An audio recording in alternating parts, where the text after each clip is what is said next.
Swayam Prabha. Digital India. Educated India.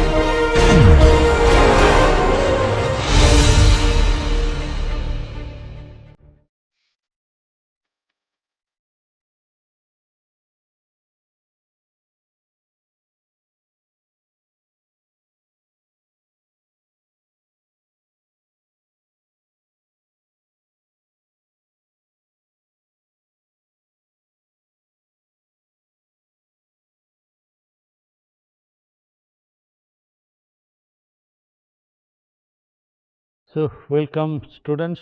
Hope you are all well and good and working on this asset management and mine closure. While discussing asset management, I think you have now learned that the most important aspects of mine closure planning or sustainability planning is creating asset. That means which can give us some services. Whatever is left after mining, we need to add values to it and to make our from making use out of it. So, in that when we talk about a landform design, that is, or sometimes we can say it landscaping, or we can say it is exactly your site planning. Different way you can talk, but it is the same thing, that is the post mining land need to be restored and it will have to be made as an asset. So, in that basically this landform and this landscape restoration or the land use design, they have got certain a specific way of understanding. When we say it is a landform, it can be a different. We will be going in a little bit more when we will study the geography of it, that is when we tell about the geomorphology of it. Now, that different geomorphological features, your hills, your river, your rivulet, your plainland, grassland, all those, it gives a particular landform. Now, when after your mining, when the heaps are there, they are not consolidated properly, it will get consolidated and then there will be a settlement. Then the water body, depending on the new that your slopes created or the new terrain created over the mine, it will be having a different way of your water accumulation, the watershed get changed and a new landform emerges. And in that new landform, that it could be a rugged terrain, it could be a plant terrain, it could be an undulated terrain, you can have a different type of, and which the landform we characterize by different contours, that when we will be discussing about those the design exactly you will be doing using remote sensing and GIS tools. When it is used of a particular area, you develop a 3D terrain model and there it emerges a particular type of landform. Then the landscape, before the mining there were a different type of landscape, but now it has taken a new landscape. That is, now if there were not mining, then also the landscape would not have remained as it was before, because in the places where there is no mine, even there the landscape it get changed, and particularly if there are more migrating rivers and all, there also landscape get changed. So, what we want is that after this mining is over, we will have to restore the landscape in such a way that it could be more useful for the human. All the different type of problems can be remediated and we can get exactly, we will be getting more new land uses, and when you put it for the new land use, then we say we are designing this a new land use design. So, this concept that your landform, landscape are now value addition to the remediated site. Now, for doing that, that means you are creating new asset into the post mining area. And from that point of view, in this discussion, we will be bringing in certain points from which you will be able to describe the what type of studies are required for post mining landform design, because the landform design, if you want to do while you are planning or you are developing a that your mine closure plan or a sustainable plan, you should be able to identify what are the things to be studied, so that you can make a very effective landform you can design. For that, you will be able to develop the outline of the alternative land uses, that is you can select from them that what exactly you will be doing, and to do that particular type of land use, what are the things you will have to know, that you can identify over there, and you can enumerate the factors that will affect the post mining land use and the value creation. Once you know this is as a basic knowledge. From here you can launch to or you can venture to detailed landform design or the mine closure planning work you can start doing. So, this will be in that way just giving you an awareness that what type of expertise you will be developing, and for that what are the things you have to do. So, you find out your own activities after this class. So, what is the mining landform and landscapes? This is exactly, it is a requirement is to create a mining landform and landscapes that reliably and economically meet agreed upon goals and objectives.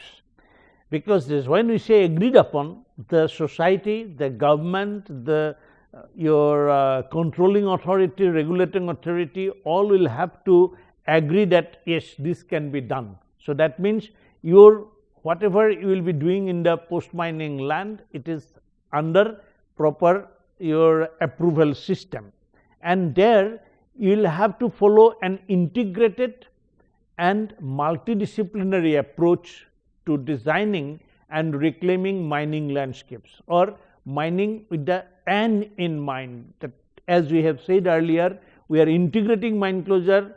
So, when we are doing the mining, we know that this will be the end, and for that you will have to reclaim, your concurrent reclamation will go, so that ultimately it achieve that particular uses. So, it is necessary that you will have to monitor and evaluate the gap. If whatever you are doing, is it going to, are you exactly leading towards the end use you have planned, or you are deviating. That is why you will have to, while working on a particular project for that which after say 10 years or 15 years you will be getting the land in that form, and what you are working, that need to be closely monitored. So, that is why your reclaimed landscapes and then what you will be delivering in that reclaimed landscape should be kept in mind. So, this is your as a starting point, and then the post mining landscapes are required for geomorphic and ecologic integration with the surrounding undisturbed environment. This is one as a principle you should remember, that you will have to consider the what is the neighborhood and in the region in which way it is being used. But it is not necessarily that all the time it will have to be whatever is there only it will be there. No.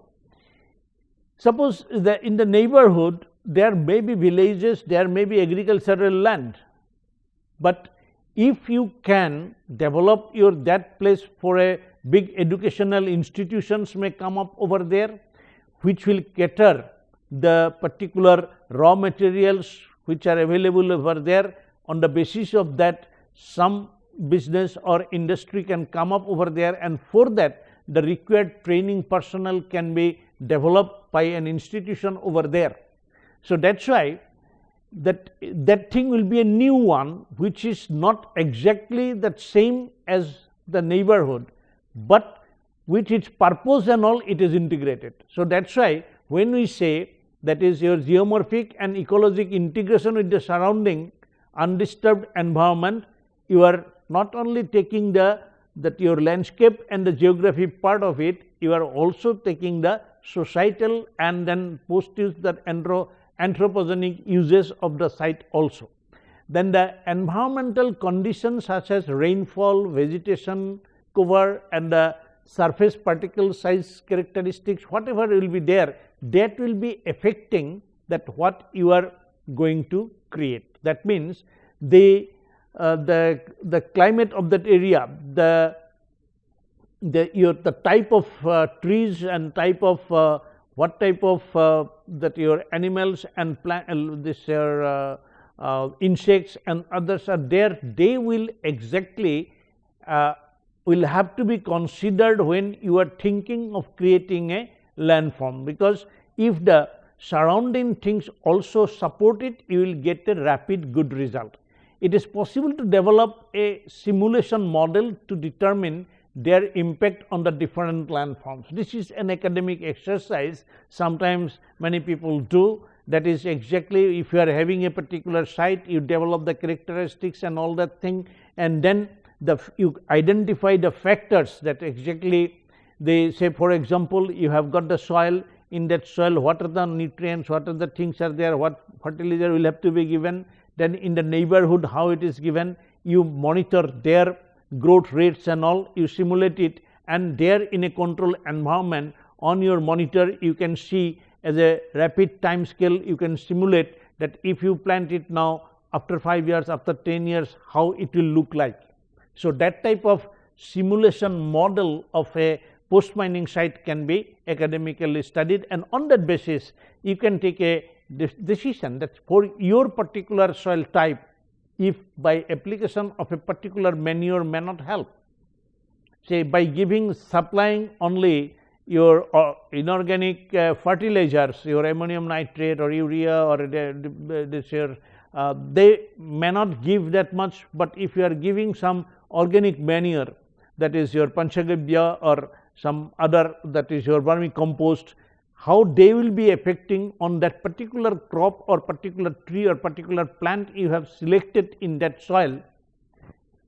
From bringing the soil scientist and the plant scientist together and taking the input, you can simulate and you can see that how it will affect, and on that basis you can decide that how much volume of soil, how much area of land you can do in a landscape designed by that method. So this is how an academic research can be brought into, and then you can prescribe a particular development in a planning. Mind it that all planning must be assisted by certain amount of research. Without research, without having a scientific study, you cannot do the proper planning. You can do a guessing, but that guess, it may work, may not work. So you will have to bring those simulations or the laboratory skill tests and things like that will have to be brought. That is a part of it.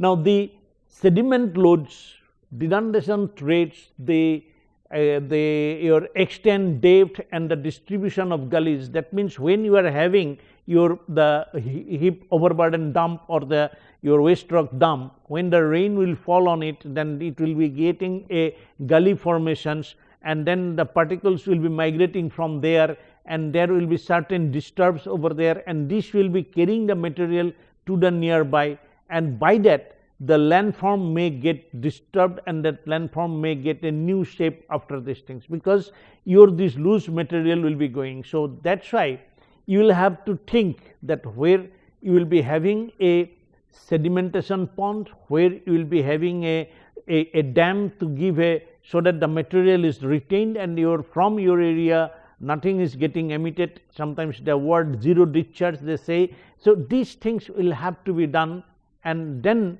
you will have to do the tests. By that exactly you are getting after say 10 years or 15 years what type of landform will retain, and you should be able to develop a simulation model to evaluate the reliability and sustainability of this selected landform.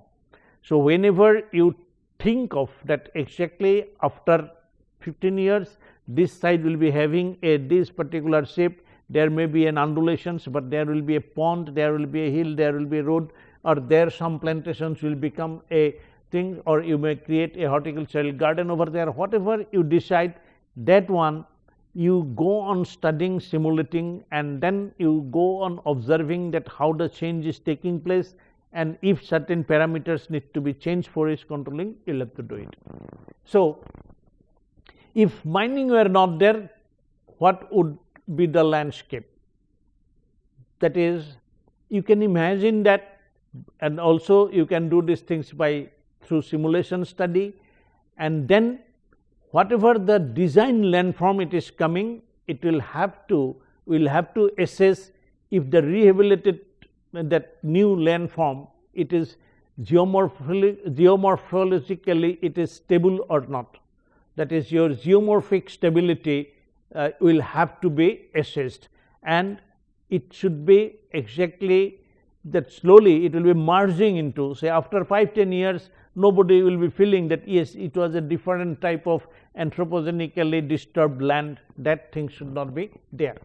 So, the wisdom landform and the rehabilitation strategy to be identified and taken up, and the spoil materials and the mine soils, that whatever the different type of waste materials which are coming over there, and then whatever the mining product waste are there, and what are the geomorphic processes are there. That is, geomorphic processes means in which way the landform get changed, those points will have to be taken into.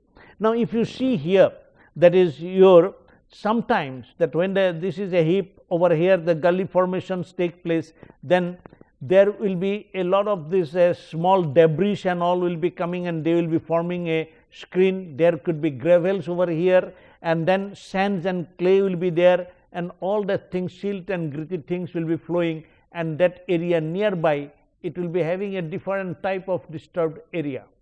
Sometimes you may see here a gully formation. From there again, it is that your sometimes big boulder, it may be just hanging over there. Sometimes due to the rain, that these portions will get cut, this boulder and all, it may fall and move down, and sometimes this type of your slope failure you have seen. These are the phenomena which takes place in a mining area. So, this whenever you are thinking that the erosion, that particular one, there is a that it will be going on, and then it get deposited in the nearby, it is fan out like that. So, and then the rainwater, it may go down, and then there may be a formation of a flow over here, it will be, then the whole things may collapse. So, sometimes there will be just like a subsidence type of things may happen, a depression takes place.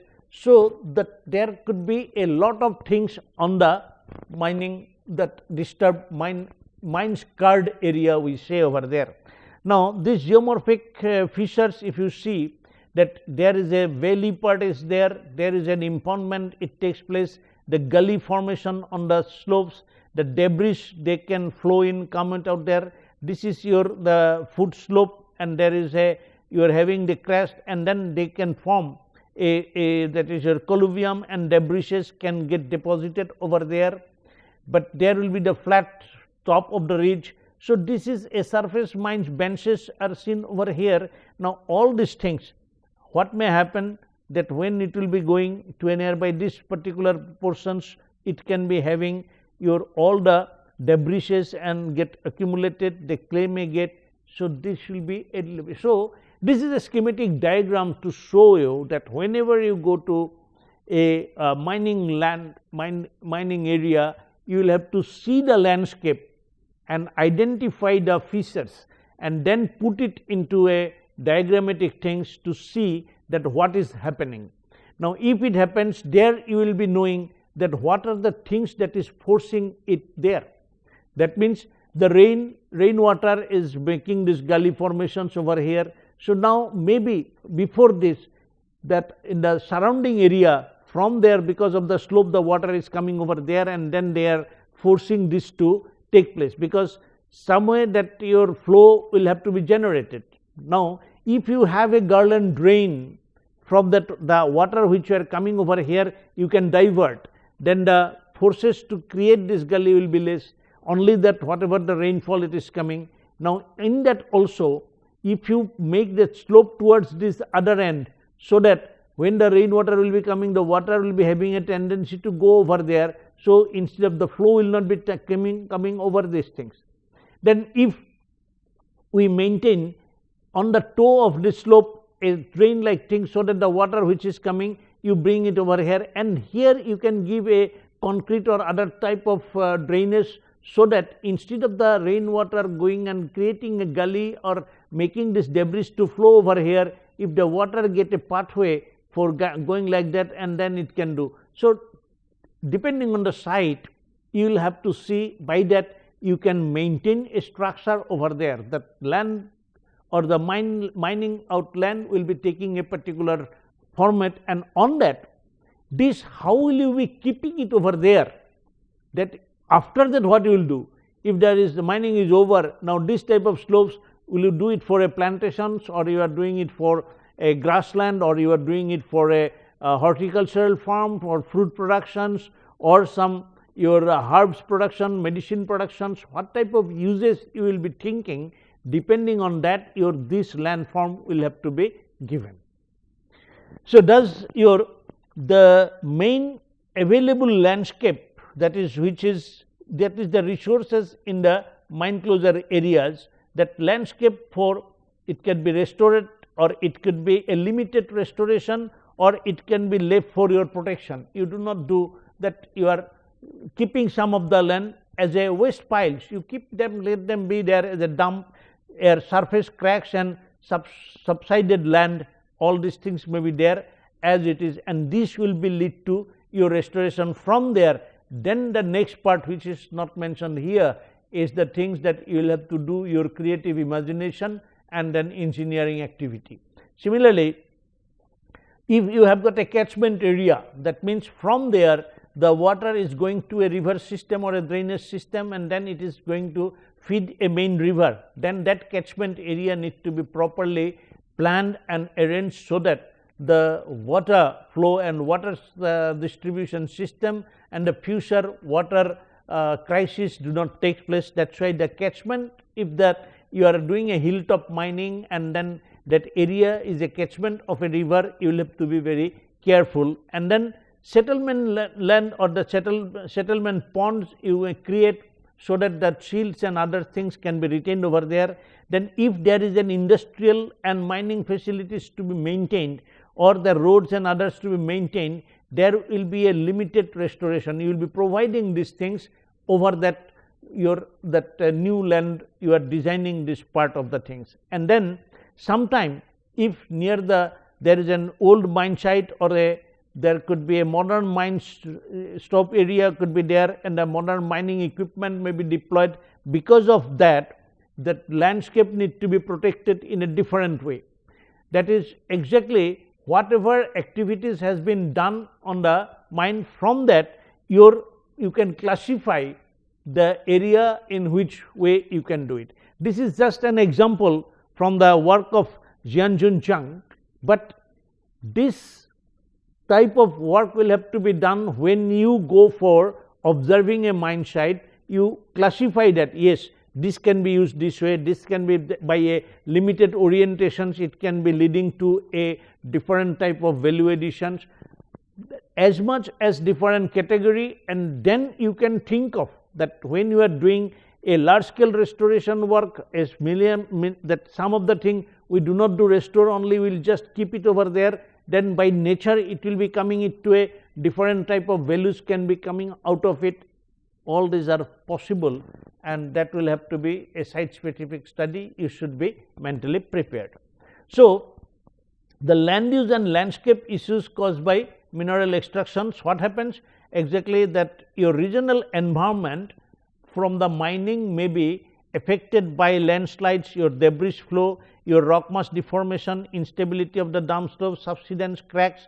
What are the things you have studied in the mining engineering or in general observation? Those things will have to be taken into consideration when you are going to do a landscape design after the mining part, because this environmental impact will be depending on what are the mineral distributions, that is your what was the depth of the mine, what type of topsoil cover was there, what was the stripping ratio, because that will be affecting the method of work, the types of machines used, the volume of work. And then when you will be having this mining mode, whether you have done in by underground mining, you are done by open cast mining, or in something open cast converted to underground mine, or you have closed underground and then you remove something open, different mode may be there. Or you can do a mining by hydraulicking, you can do a hydraulic mining, maybe in a riverbed mining, different type of things, and depending on that the type of landscape you may, or a type of asset you may create will be varying.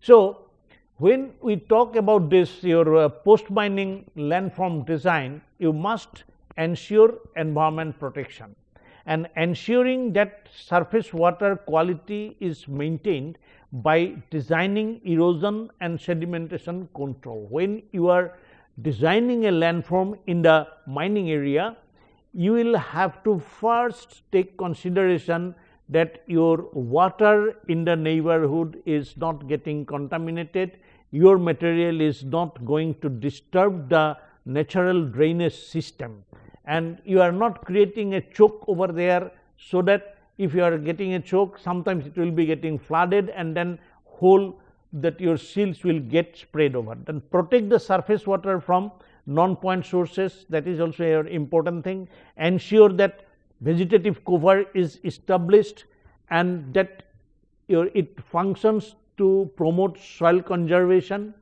then site stabilization, and enhances the infiltration of precipitation and soil. It will help to restore the hydrological balance in that water will have to be there. So these points will have to be considered, and then you will have to protect against failure of steep slopes. That means slope must not fail, because slope failure is a big thing. Then mining accident, we have told about number of cases. And then your wind erosion and air pollution will have to be stopped. So for that you will have to create green barrier, you will have to create grass cover, and sometimes when that is not all possible, sometimes you may just cover it with geotextile.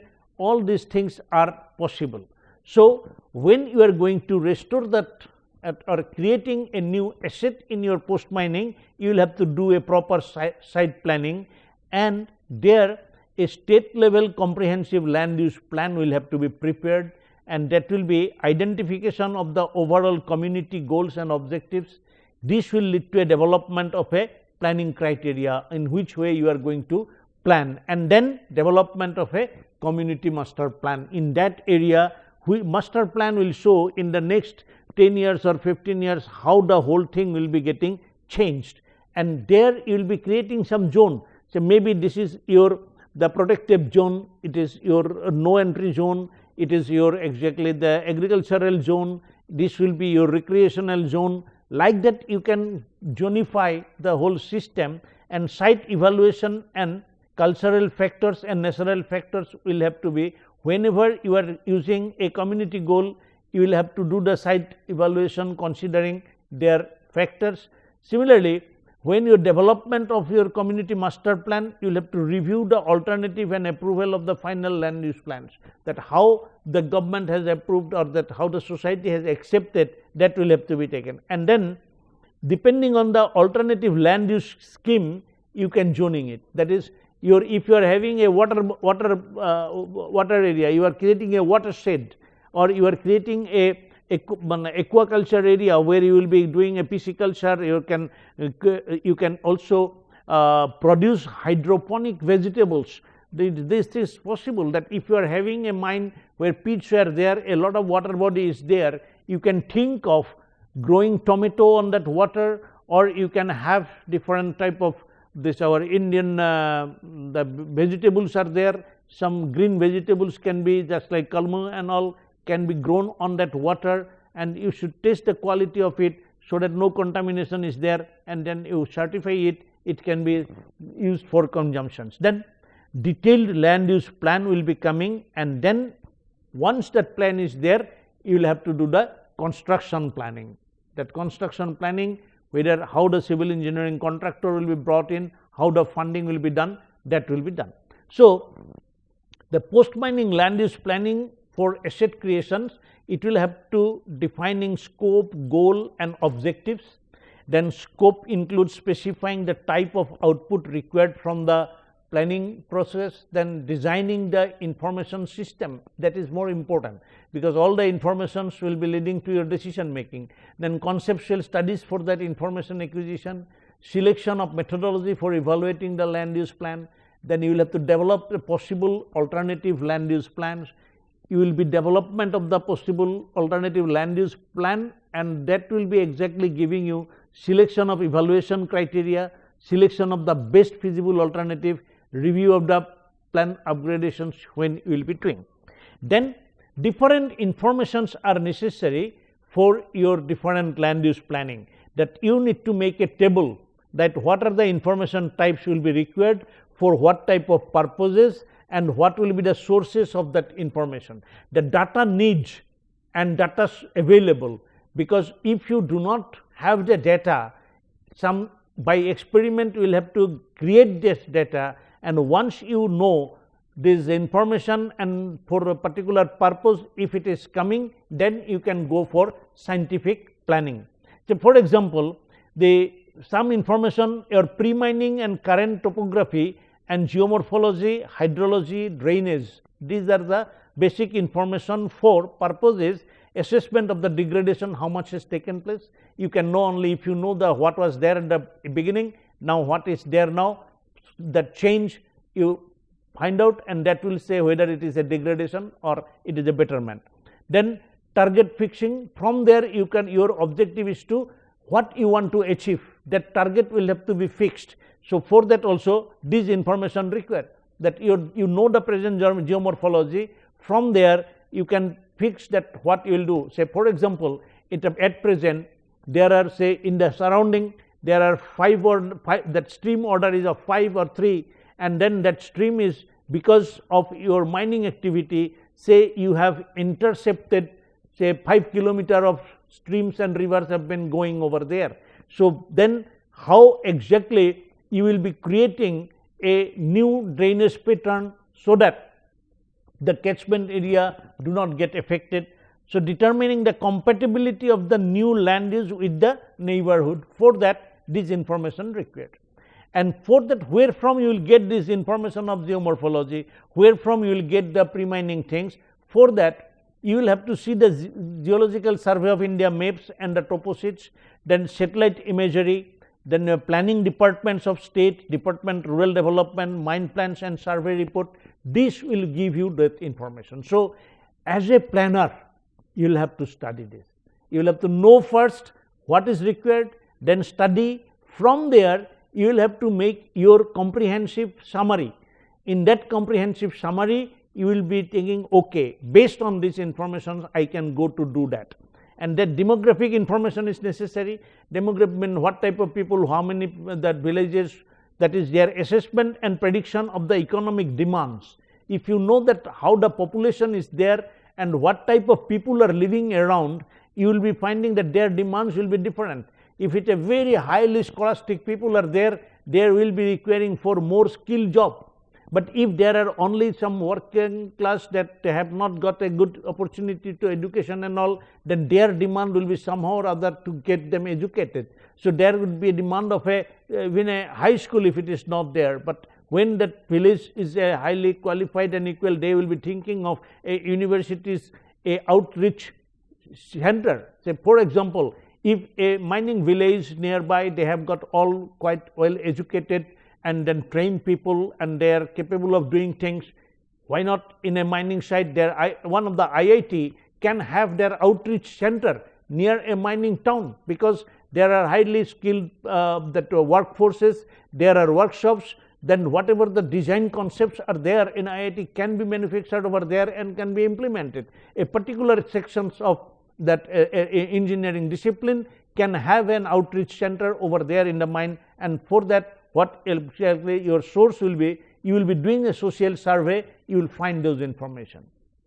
Similarly, physico-chemical conditions of the land are the information, you will be needing them for determining the extent of work needed for reclamation, how much reclamation is needed, and then for that you will have to get the data from sampling and laboratory test you will be doing, and you will be getting this information. Similarly, climatological information will be required, the climate, wind direction, temperature, air quality, for the preparation of the land capability map, because which land, which portions will be capable for doing what, whether your mine land can be converted to a mango garden or a coconut garden, that will be depending on what are the climatological and general information.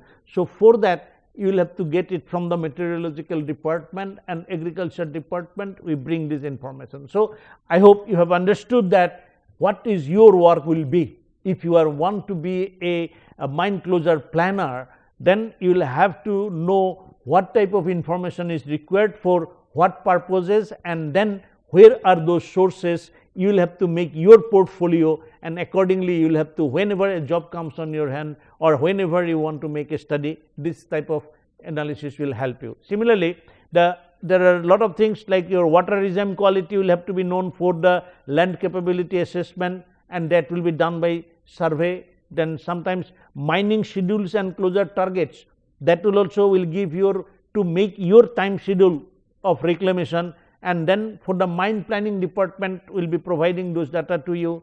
Similarly, you can get the environmental impact assessment done by the mine, you collect it, and from there you can know what are the different type of pollution information of that mining area, so that you can assess what is the environmental status.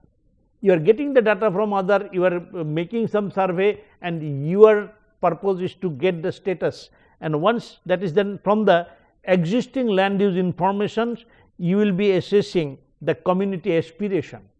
This is very important for the planner, what you are aspiring for, and then only if you do, say if you are getting some from the satellite image, you do a ground truthing, you go to the society, and then you can get it. So, next is you will have to get a standard reclamation work. The topsoil from the areas disturbed by mining must be, that is it will have to be salvaged and either stockpiled or used. So, that topsoil is very, very valuable. So, during the mining, how you have kept the topsoil, that you must know, or then you, if it is a mining, you are integrating the mine closure with the operations.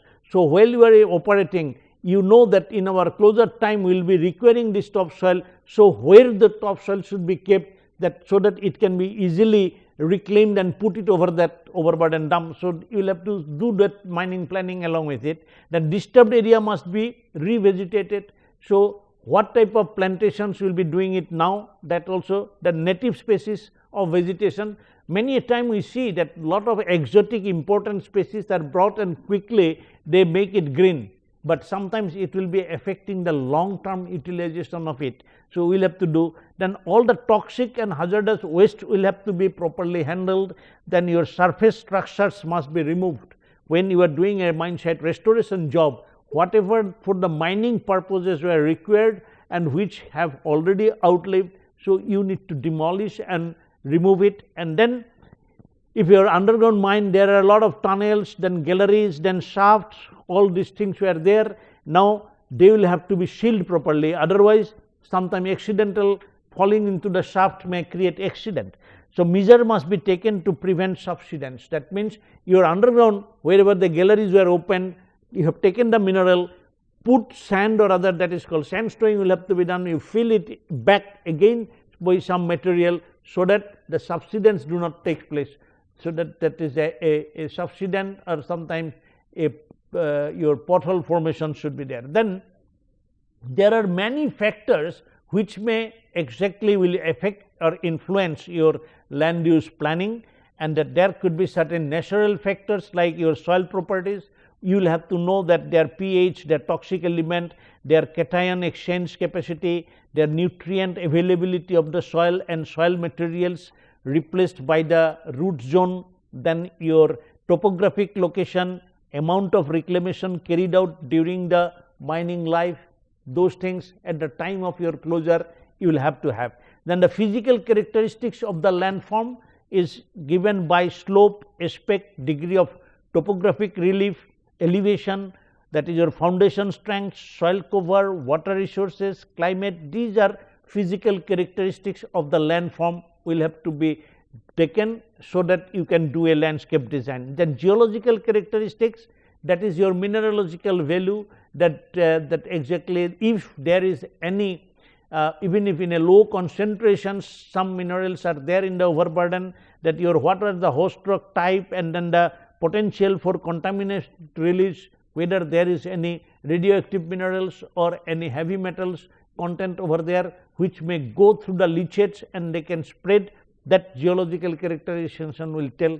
Then the biological characteristics will be finding out what are the flora and fauna over there, and the bacterial study, microorganism study will be telling that what type of supporting soil can be rapidly grown. Then climatological characteristics regarding how the temperatures, your rainfall, and then your the solar energy, how much exactly depending on your latitude, longitudes, and then the solar index of that particular area, you may know how much solar heat can be available in that area, and that accordingly you can think. So, other than that, there will be many cultural factors like socio-economic conditions, your external influences, then your infrastructure which is there, that is your roads, institute, government services, your railway stations, distance to the major cities, all this part will have to be taken. So, now your job is to take a list of such type of factors like your population characteristics.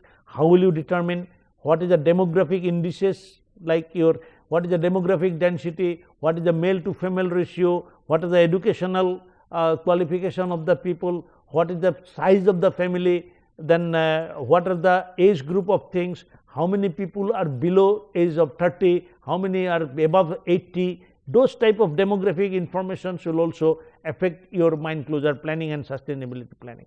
Then the location and accessibility is another important thing. How accessible, that is your how it is connected to the main transport network for going to one place to another. Then what is the existing land use, how their people are using, that will tell you what type of skill are there nearby, whether there are rivers and the fishermen, or there are hills and the that is your bee collector, that honey collectors, or whether there are agricultural, or there are the forest dweller who can exactly from the forest litter can create some artifact. Depending on that, your post mining land use will be different, and you will find out what could be that possible alternative uses. If these factors are seen, then you can imagine and think it could be a recreational site development, it can be a residential development, real estate may come over there, or low density residential development with interrupted open space and recreational uses. You can make a very good, very aristocratic living with a huge green space in front of it. Then institutional development, you can bring school, university, government building, including other infrastructures you can develop there, or you can make a wildlife sanctuary nearby, that is your with a forestry development you can do, whether you can do a forest for harvestable forest or a agroforestry, or you can develop a institute of your forestry design. You will be from the forest product, forest waste product can be converted to a artifact and then internationally commercial material production units. There could be small factories all around, they will be doing a large scale production of sellable item. That then your wetland development, grazeland development, whether you can make a goat farm over there, and then whether you can supply proteins from there, or you can make a cattle farm and you can produce milk from there. So, this is how exactly then your the way you will be using the land, and the landform design and the landscape design, along with it the site planning. When it is integrated, then we get a proper mine closure planning for a sustainable development. So, the post mining asset creation requires detailed study of the landform available and its regional characteristics. Based on the landform and land uses are designed and value additions to the site is achieved. So, you will have to do that, and lot of articles, papers are available in the net. You will have to systematically sit down and make those tables which I have just told, and if you do that and then collect the information from different places and put it over there, that you will find out. There are some books are there every year, so a lot of people are writing things over there, but things which is required for our Indian mining conditions to transform our things with our traditional and with our value system, such type of books are still not there. Maybe we are waiting for someone of you will be writing it. Thank you.